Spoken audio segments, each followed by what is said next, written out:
MBC 취재진이 확보한 서울시청역 부근 CCTV 영상입니다. 오늘 오전 한 남성이 시청역 역주행 참사 현장으로 다가오더니 종이 상자에 무언가를 적어두고 갑니다. 해당 쪽지엔 숨진 은행 직원들을 비하하는 내용이 적혀 있었습니다. 이런 글이 놓인 건 처음이 아닙니다. 그제 오후에도 희생자를 조롱하는 쪽지가 놓였는데 이 쪽지를 찍은 사진이 언론 보도와 SNS를 통해 확산됐고 사람들은 분노했습니다. 나일 수도 있다고 생각하면 어떻게 그런 말을 할 수 있는지. 그리고 그게 우리 가족일 수도 있잖아요. 차가 덮쳐서 비명행사 하신 거잖아요. 그 가족분들이 얼마나 비통하고 그러겠어요. 근데 그런 분들을 갖다가 비하하고 한다는 거는 아주 사람으로서 그렇게 하면 안 되죠. 경찰이 작성자 추적에 나서자 어제 오후 용의자가 서울 남대문 경찰서를 찾아와 자수했습니다. 20대 남성이었습니다.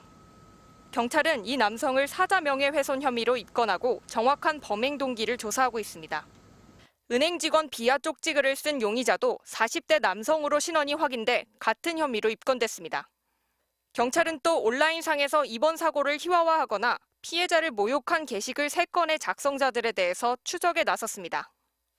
참사의 아픔에 공감하기는커녕 조롱과 혐오 표현을 일삼고 심지어 성별 갈라치기를 조장하는 행동의 이면엔 인정 욕구가 있다는 게 전문가들의 견해입니다. 그 혐오 발언이나 이런 걸 인터넷에 쓰거나 어떤 돌출 행동을 해서 불법적이고 범죄 행동이라도 언론에 관심을 가지면 심리적인 효능감이 커지고 주목을 받으면서 개인적으로 인정을 받는다. 사자 명예훼손 혐의는 2년 이하 징역이나 500만 원 이하 벌금형에 처할 수 있고 정보통신망법상 허위사실 적시에 의한 명예훼손의 경우엔 7년 이하 징역 또는 5천만 원 이하 벌금형을 받을 수 있습니다. MBC 뉴스 이승지입니다. 시청역 역주행 교통사고로 9명이 숨지는 참사가 발생한 가운데 일부 인터넷 커뮤니티에 폐륜적인 글이 잇따라 올라와 파문이 일고 있습니다. 사망자가 모두 남성이라는 점을 거론하며 극단적인 성별 갈라치기와 조롱이 이어지고 있는 겁니다. 이른바 여초 커뮤니티의 한 게시물을 보면 남성 비하 표현과 함께 기쁨을 나타내자는 막말이 올라왔습니다. 이번 참사를 스포츠 경기에 빗대는가 하면 한국 남성이 많아서 생긴 일이라는 황당한 주장, 또 부상자 중에 여자는 없길 바란다 같은 갈라치기 글도 공분을 사고 있습니다.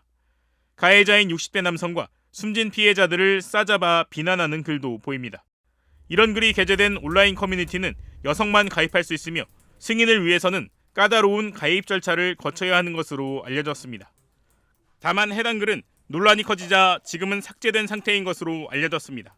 하지만 온라인상에서는 인간이길 포기한 것이냐, 악마가 따로 없다, 나의 아빠, 남편, 동생일 수 있는데 대체 왜 그러냐, 같은 여자로서 화가 난다 같은 비난이 폭주하고 있습니다. 관련 보도를 했던 한 여성 기자도 극단적인 여초 커뮤니티 회원들로부터 외모 비하와 심한 욕설을 듣는 등 사이버 공격을 당하고 있는 것으로 알려졌습니다. 해당 기자는 이들이 쓴 글 일부를 공개하며 합의금이나 잘 챙겨놓으라고 경고했습니다. 인신공격성 비방에 대해 법적 대응을 예고한 것으로 보입니다.